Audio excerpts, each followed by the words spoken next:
Happy Festivus, everyone. I am Sleepy Reader, and I just had an itch to do some comic book reviews. It's Christmas Eve, and I'm going to have to run over to some relatives soon. I wanted to say that X-Men Extreme number 8 was really good. Um, you probably can still pick up 7.1 also, the supposed jump-on point, which has the oh so memorable Xavier Space Whale, which eventually attacks Earth. It's a cool issue, which had okay art till near the end, where they switched artists and it went kind of downhill. Um, that's the weakness of the Extreme X-Men. It at best has okay art. The stories are just so wacky and fun, and there's always a cliffhanger, and there's always cool twists and turns. But you need it would be go from a really good book to a great book if they had a dedicated artist or artistic team that really gave it some extra attention or something. And so X-Men Extreme number 8 has a pretty decent artist, Paco Diaz. It's not bad, but he'll probably be replaced next issue. What it does have, it has Dazzler versus Dazzler. One Dazzler is the last survivor of a zombie apocalypse, and the other Dazzler is the Dazzler from our 616 Earth, I guess. And then they go visit a Professor Xavier, who is a cute little unicorn who creates cupcakes and things like that. I'm going the wrong way. It's just wacky, but they make it work. So one Dazzler goes against the other Dazzler to save the cute little unicorn Professor Xavier. There's this great scene where they telepathically contact, the supposedly good Xavier, who doesn't seem to want to talk to them. So he literally says, "Bzzzt. Oh, I'm losing contact. Bzzzt." It's just really funny to see Professor Xavier done this way. And it ends with a real cliffhanger, and can it really be? Probably not, because these things never really are. But anyway, definite, fun. This is consistently one of my fun comics to read every month, or sometimes every week, it seems. That's the wrong issue of Daredevil, isn't it? This issue, talking to myself. This issue of Daredevil continued to be really good. Had some twists, had a good continuation of the story with Matt and Foggy. Left some mysteries behind. Still very happy with Daredevil. Happy with the Chris Samney art. Excellent stuff.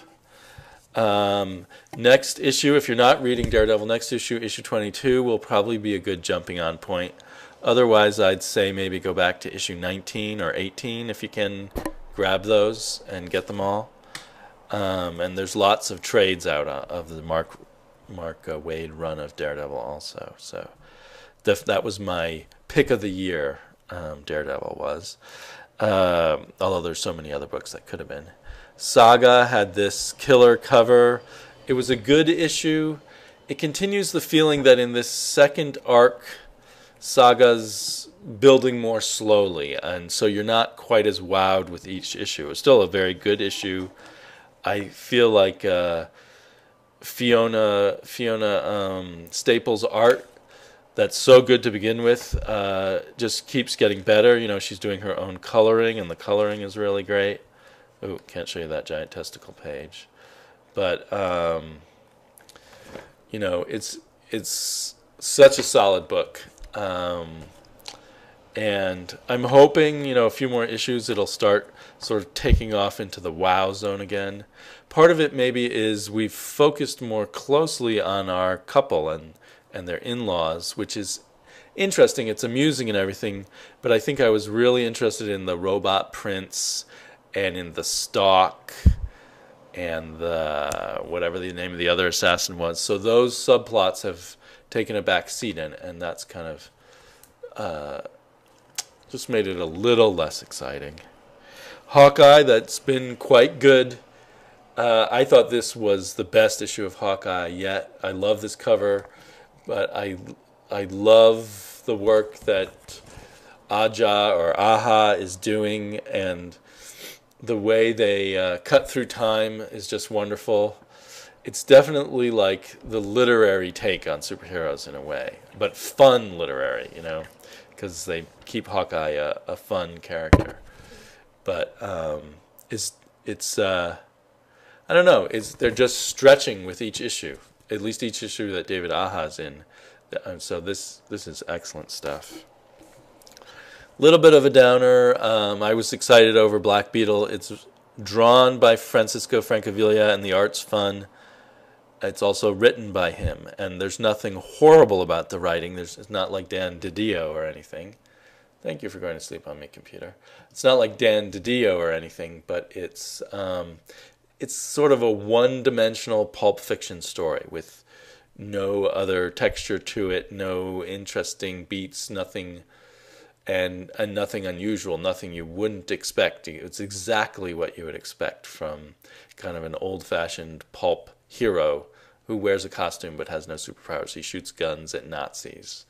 There was a slight hint of interest that the evil Nazi brigade was called the Werewolf Brigade or the Werewolf Company or Werewolf Corps.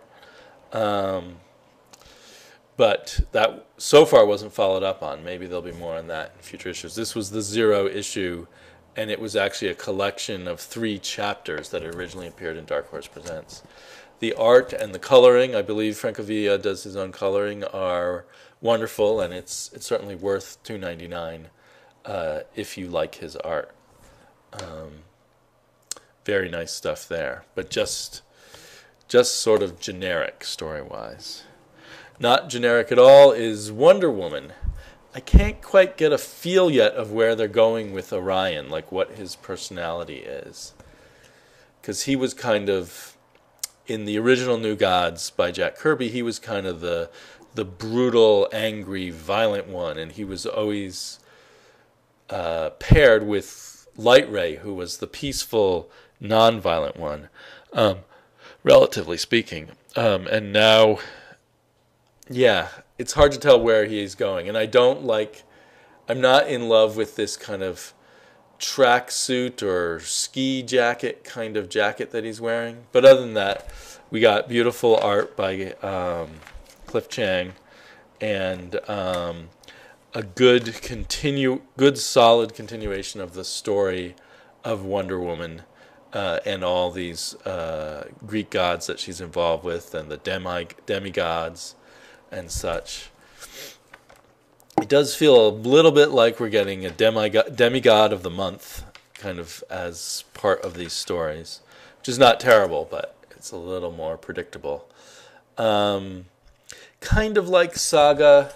This really wowed me in the first 12 issues, and since then it's been a good continuation of the story, but hasn't had quite that zingy wow factor.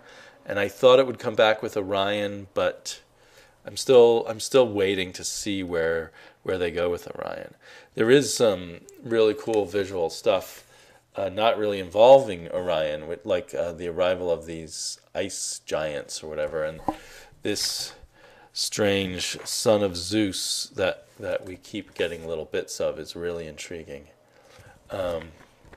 Yeah. Oh, and it looks like we're about to have a big battle between Wonder Woman and Orion, but we'll see where that goes. So, I'm glued to my chair or whatever. I'm glued to Wonder Woman. I'm certainly don't want to miss an issue.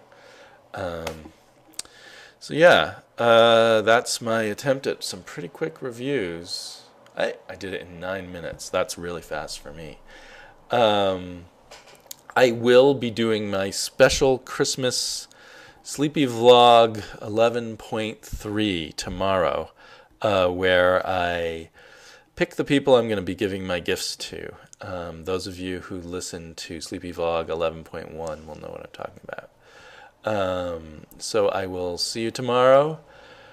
I am real busy, so I'm not keeping up with everyone's videos right at the moment, but I do plan to watch as many as I can in the coming week.